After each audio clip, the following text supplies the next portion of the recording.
ख्याल करो इस बात का। डॉक्टर ने कहा था यार समझ में नहीं आई, किस किताब में लिखा तेरे नबी ने कि माँ की जूती धो के पी लो शिफा मिल जाएगी।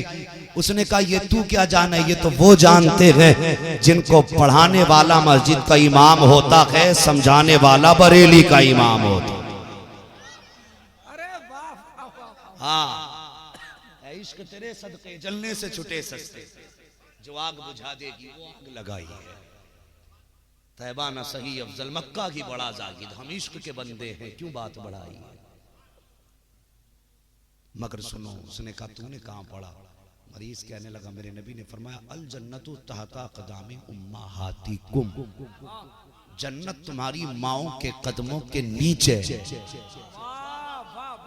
गौर करना, जन्नत तुम्हारी माओं के कदमों के नीचे गए, और मेरी माँ के कदम के नीचे रहती है उसकी जूती। तो पता चला मेरी माँ की जूती जब भी चलती है जन्नत में टहला करती है। उसने कहा जब वो जूती जन्नत में टहलती है, चप्पल जन्नत में टहलती है, तो उस पे जो खाक लगेगी वो भी जन्नती होगी, जो मिट्टी उस पे लगी होगी वो भी जन्नती होगी। कहने लगा मैं समझ गया, जन्नत की मिट्टी में बीमारी नहीं होती है बल्कि जन्नत की मिट्टी में शिफा हुआ। कहने लगा ये मेरे नबी ने सिखाया। ओ लोगों, जरूरत पड़ा करे माँ के कदमों से लिपट जाया। बहुत अच्छा पैगाम। अल्लाह ना करे किसी की जिंदगी में उसके सर से ममता कहां चल जाए। वो लोगों, जिस तरह दुनिया में खुदा के अलावा कोई दूसरा खुदा नहीं है, उसी तरह माँ बाप के अलावा दुनिया में कोई दूसरा माँ बाप नहीं होता। कहने को तो आप किसी को भी कह लोगे, लेकिन वो सिर्फ माँ बाप एक ही होते हैं जो तुम्हें पैदा करते हैं, एक ही होते हैं। अल्लाह से दुआओं में सजदों में जब सर रखा करो ना और अपनी तरक्की मांगा करो, तो कभी सबसे पहले माँ की जिंदगी मांग लिया, बाप की दराज़ी उम्र मांग लिया करो। इसलिए कि हमने उन बच्चों की जिंदगी बड़े करीब से देखी है जिनके सर से ममता कहां चला जाता है। अगर वक्त हो तो बात कर दूं थोड़ी सी। करिए हजरत, बहुत अच्छी बात हो रही है करीब तो यार को बेचैन करती है, अल्लाह सलामत रखे। सबब क्या है, वही कहता हूं जो दिल पर गुजरती है। एक बच्चा बचपन में माँ का इंतकाल हो गया। मैं आम फहम गुफ्तगू करता हूं ताकि सबकी समझ में आ जाए, ये मेरा मिजाज है थोड़ा सा। बहुत अच्छे हजरत। एक बच्चा बचपन में इंतकाल हो गया, और जानते हो बचपन की यतीमी कितनी अजीब होती है, बच्चे का बाप कितनी अजीब होती बचपन की यतीमी। मेरे नबी मस्जिद नबवी के बाहर निकले, दीवार से टेक लगा के खड़े हो गए। एक सहाबी आए, आका जी मेरा बच्चा खेल रहा है इसमें। सरकार ने फरमाया वापस चला जाओ। थोड़ी देर बाद फिर आया, आका अब ले जाऊं, फरमाया वापस जाओ। 2-3 मरतबा आए, आका ने फरमाया क्यों? कहा सरकार मैं अपने बच्चे को लेने आया हूं। मेरे नबी ने फरमाया तुझे मालूम है इन बच्चों में कुछ यतीम बच्चे भी खेल रहे हैं? आका फरमाते तुझे मालूम है? उस सहाबी कहते हैं आका हाँ मुझे मालूम है। फरमाया उन्हीं यतीम बच्चों की वजह से मोहम्मद भी दीवार से लग के खड़ा है। मुझे मालूम है बचपन में यतीमी कितनी अजीब होती है। आका फरमाते मुझे मालूम है, जब मैं इनका बचपन देखता हूं तो मुझे बचपन में माँ का जमाना याद आता है। मैं इन यतीमों को देखता हूं मुझे अपनी यतीमी का दौर याद आता है। वो लोगों, बहुत बड़ा दाग है यतीमी का, जो सांसें टूट जाती हैं, लेकिन यतीमी का दाग सीने से अलग नहीं होता। मैं अर्ज कर रहा था वो बच्चा बचपन में मां का इंतकाल हुआ, बाप ने दूसरा निकाह कर लिया। तवज्जो करना मेरी है भाई, तवज्जो है बिल्कुल। हाँ, मैं ये भी नहीं चाहता जबरदस्ती किसी के ऊपर अपनी तकरीर थोप दूं। जितनी देर मन से सुनो उतनी देर सुनो। बाप ने दूसरा निकाह कर लिया, बच्चा कुछ समझदार हो गया। वो सोतेली माँ, मैं किसी को ताना नहीं दे रहा हूं, लेकिन एक माँ दिखा रहा हूं माँ क्या होती है। अगर किसी के घर में दूसरी बीवी हो तो नाराज ना हो, किसी की सोतेली माँ हो तो बुरा ना माने, लेकिन मैं अपनी जो सगी माँ है वो बता रहा हूं वो क्या होती है। बच्चे ने होश संभाला। एक दिन बाप ने बेटे को पास बैठा के कहा, बेटे एक बात बताएगा। अब्बा जी कौन सी बात? कहा बेटे बता, तेरी माँ पहली वाली बेहतर है कि दूसरी वाली बेहतर है? बच्चा कहने लगा, अब्बा क्या बताऊं, पहली वाली माँ जो थी वो झूठी थी, और ये जो दूसरी वाली माँ है ये बड़ी सच्ची माँ है। बाप ने इतना सुना, सर पकड़ के बैठ गया। बेटे सगी माँ को झूठा कह रहा है, सौतेली माँ को सच्चा कह रहा है? बच्चा कहता है हाँ अब्बा। का बेटे ये तू सोच रहा है किसके बारे में बात कर रहा है? हाँ अब्बा मैं अपनी माँ के बारे में बता रहा हूं। कहा बेटे तूने कैसे समझा? बच्चा कहता अब्बा एक बात बताऊं, जो पहली वाली माँ थी ना, जब मैं शरारत करता था तो वो कहती थी तुझे खाना नहीं दूंगी, खाना नहीं दूंगी। जब मैं शरारत करता था तो वो कहती थी कि मैं तुझे खाना नहीं दूंगी। अब्बा जब शाम को आता था ना तो माँ उस वक्त तक नहीं खाती थी जब तक मुझे नहीं खिला देती थी। अगर मैं उसकी बात नहीं मानता था वो कहती थी तुझे घर में नहीं आने दूंगी। अब्बा मैं उसकी 1000 नाफरमानियां करता था, लेकिन अब्बा अगर मुझे देर हो जाती थी दरवाजे पे आकर के खड़ी हो जाती थी। कभी किसी से पूछती थी मेरा बेटा देखा हो तो बता दो, कभी किसी से कहती थी मेरे बेटे को बुला के ला दो। का अब्बा वो जितनी बातें कहती थी ना वो उतना करती नहीं थी, लेकिन ये जो दूसरी वाली माँ है ये इतनी सच्ची है। अगर शरारत करता हूँ और ये कह देती है कि तुझे खाना नहीं दूंगी तो अब्बा शाम को खाना नहीं देती है। अगर मैं इसकी बात ना मानूं और कहते तेरे लिए दरवाजा बंद रहेगा तो अब्बा कभी ऐसा नहीं हुआ जो इसने दरवाजा खोला हो, दरवाजा बंद कर देती है। अब्बा आपको क्या मालूम है आपके बेटे ने कितनी रातें फाके से गुजारी हैं? आपको क्या मालूम है कितनी रातें आपका बेटा दरवाजे पे दीवार के लग के सोया है? अब्बा जान जब पहली वाली माँ थी तो जो कहती थी वो करती ना थी। ये जो दूसरी माँ है जो कह देती है वो करके दिखाती है।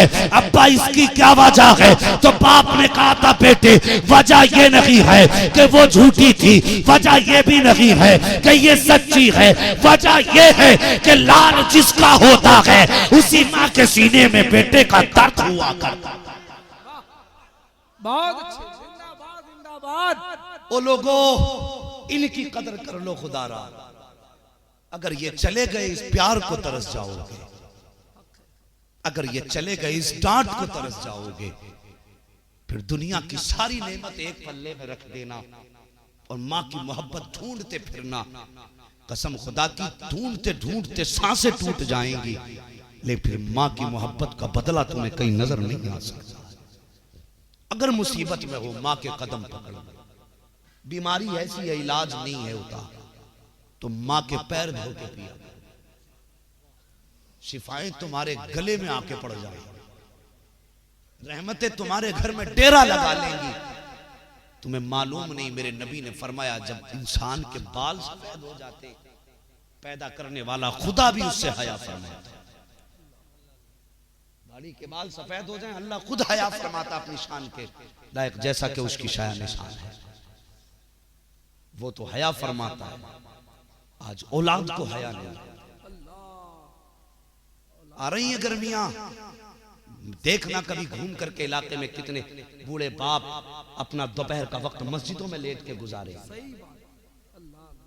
तेरे मेरे मकान के आगे स्लिपों पे बैठ करके दुकानों के आगे बैठ करके वक्त गुजारेंगे। क्यों जानते हो?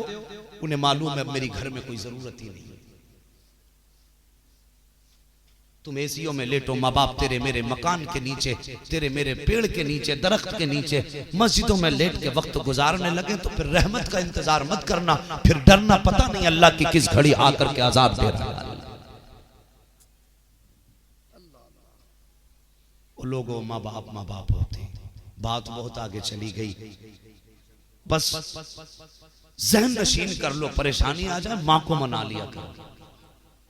हजरत अबू अयूब अंसारी फरमाते मैं माँ दुआ कर रही थी, मैं आमीन कह रहा था, अचानक मुस्तफा की सवारी आई और हजरत अबू अयूब अंसारी के दरवाजे में ऊंटनी ने मुंह डाला, यूं करके गर्दन घुमाई और जैसे दरवाजे पे उसने मुंह डाला, हजरत अबू अय्यूब अंसारी कहते माँ उठ जा दुआ कबूल हो गई है। माँ उठ जा दुआ कबूल हो गई है। माँ ने कहा बेटे बात क्या, इतनी बाहर से आवाज आई मुबारक हो, अबू अय्यूब अंसारी मुस्तफा तेरे मेहमान बन गए। फरमाते मैं दौड़ के गया, आका को लेकर के आया घर के अंदर। फरमाते फिर मेरी खुशी की इंतहा न थी, इसलिए कि मेरे घर में वो मेहमान बना जो मेराज की रात अर्शों का मेहमान बना। आज मेरे घर में वो कदम आए जो जन्नत की सैर करके आए हैं, जिनको अल्लाह के अर्श ने बोसे दिए हैं, आज मेरे घर वो कदम थे। फरमाते फिर तो मेरी खुशी का ठिकाना नहीं था। और ये मकान वही 2 मंजिला मकान था, डबल स्टोरी मकान था। तारीख पूछना कभी हजरत से आकर के, इसकी बात बहुत लंबी हो जाएगी। फरमाते में बैठा रहा, सुबह से शाम हो गई। रात को आका इरशाद फरमाते हैं अबू अय्यूब अंसारी जी आका हुक्म फरमाइए। फरमाया जरा वो संदूक तो उठा के लाओ जो अमानत के तौर पे तुम्हारे पास रखा हुआ। अब भी नहीं बोले आप लोग, यार कहते हो बरेली वाले। वो संदूक तो उठा के लाओ जो तुम्हारे पास रखा हुआ। अबू अय्यूब अंसारी फरमाते में दौड़ के गया, संदूक उठा के लाया। मैंने कहा जरा खोलो। आका ने फरमाया खोलो। फरमाया जब मैंने खोला ना तो वही खत लिपटा हुआ 1000 साल पुराना। आका फरमाते हैं जरा ये निकाल के हमें दे दो, ये निकाल के हमें दे दो। अबू अय्यूब अंसारी फरमाते मैंने वो खत निकाल के दिया, मुझे मालूम नहीं था लिखा क्या। फरमाते लिखा क्या मुझे पता ही नहीं था। और मैं आका के कदम पकड़ के कह रहा बड़ी मेहरबानी आप मेरे मेजबान मेरे मेहमान बने, बड़ी मेहरबानी मेरे घर मेहमान बने। फरमाते आका ने जैसी वो खत लिया और पढ़ के जब सुनाया ना, अबू अय्यूब अंसारी कदमों पे गिर गए। कहते आका मैं ये समझता था कि मालिक मैं हूँ, मेहमान आप हैं। आज पता चला कि मालिक आप हैं, मेहमान अबू अय्यूब अंसारी बने। जिंदाबाद जिंदाबाद। फरमाते आज पता चला कि मेहमान मैं था, मालिक तो आप हैं घर के। अल्लाह अकबर। अब आलम देखो, वहां वो इश्क की किताब पढ़ी गई, वो इश्क की किताब पढ़ी गई। उधर बरेली के इमाम ने तर्जुमा कर दिया और बड़े फख्र से कहा और कोई गैब क्या तुमसे निहा हो भला, जब ना खुदा की छुपा तुम पे करोड़ों दो। ये मुस्तफा का मदीना है, आका ने जिंदगी गुजारी। और फिर हर आशिक को मदीने से इतना प्यार, इतना प्यार, इतना प्यार। आका ने फरमाया अगर मुमकिन हो सके तो मेरे मदीने में आके मर जाओ। ये भी उम्मत का दर्द है, अगर मुमकिन हो सके तो मेरे मदीने में मरना। फरमाया अगर मर ना सको मदीने में तो कम से कम मदीने की हसरत लेके मर जाना, मदीने की हसरत लेके मर जाना। तैबा से दूर रहकर गर दफन हो गया तो पहुंचेगा मेरा लाशा करवट बदल बदल के। अल्लाह अकबर। फरमाते हैं अगर मदीने में ना मर सके और हसरत लेके मर गए तो कयामत में जब उठोगे तो दफन हिंदुस्तान में होगे, उठाए जन्नतुल बकी से जाओ। ये आका का मदीना है। फरमाया हसरत लेके मर जाओ, वो शहर मदीना है। जब आशिकों ने कदम रखा ना, आशिकों ने कदम रखा, तारीख लिख दी, तारीख लिख दी आशिकों ने जब मदीने में कदम रखा। अल्लाह अकबर। एक आशिक बरेली का इमाम अहमद रजा खान कदम रखा, आका के मेहमान बने। एक नात लिख दी रात ही रात में बैठ के, कहने लगे मौलाना जी का चलो नबी के मज़ार पे अभी सुनाना है। जाकर के सुनाने के लिए गए, पढ़ने लगे। वो सुबह लालाजार फिरते हैं, तेरे दिन बहार फिरते हैं। पढ़ते पढ़ते आ गए, हसरत जागी, आका जी आज दीदार करा दो, दीदार करा दो ना। फिर जहन में ख्याल आया अहमद रजा अपने आप को देख, मुस्तफ़ा को देख, तेरी औकात क्या है, तुझसे बड़े बड़े वली, तुझसे बड़े बड़े आशिक यहाँ गलियों में टहल रहे हैं और तू इतनी बड़ी बात करने लगा कि मुझे तेरा चेहरा दिखा दो। फिर आपने गर्दन झुकाई, शर्म से कहने लगे कोई क्यों पूछे तेरी बात रजा, तुझसे कुत्ते हजार फिरते हैं।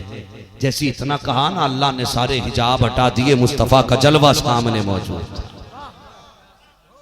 मुस्तफा का जलवा सामने था, और ये जलवा क्यों? सारी जिंदगी आका की अजमत पे पहरे देते हुए गुजरे। नए नए नात और मुशायरे के लिए MJ मीडिया न्यू को सब्सक्राइब करें और इस बेल आइकन को दबाएं ताकि वीडियोस देख सकें आप सबसे पहले।